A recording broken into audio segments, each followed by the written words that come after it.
La volonté d'aboutir était partagée par les sénateurs et députés. La commission mixte paritaire a donc trouvé une rédaction commune sur le projet de loi fonction publique en réglant les derniers points sur lesquels les versions du Sénat et de l'Assemblée divergeaient. Le Sénat a par exemple dû reculer sur sa volonté d'imposer un devoir de réserve plus important aux fonctionnaires, mais il a remporté une bataille sur les conseillers techniques et sportifs, les CTS, payés par l'État et que l'Assemblée souhaitait transférer aux fédérations sportives. La commission mixte paritaire a décidé de maintenir les CTS en dehors du périmètre de la loi. Donc c'est une avancée de la CMP de ce matin et j'en rends grâce aux députés qui l'ont proposé. Dans cette ambiance constructive, les députés ont également accepté les règles déontologiques plus rigoureuses pour les fonctionnaires aux hautes responsabilités comme ceux de l'Élysée.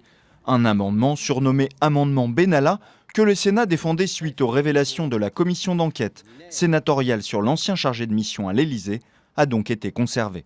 Sur la déontologie, il y a beaucoup d'apports du Sénat qui étaient très intéressants, qui venaient équilibrer en fait un certain nombre de choses sur lesquelles on ne s'était pas attardé parce qu'on a eu d'autres batailles à mener à l'Assemblée. Et du coup, on voit bien le jeu très complémentaire des deux chambres. Sur ce texte, c'était vraiment cet exercice-là. Sur l'esprit général du texte qui permettra notamment un recours accru aux contractuels, la gauche a tenté de s'opposer, en vain, dénonçant une connivence entre La République En Marche et les Républicains sur ce texte.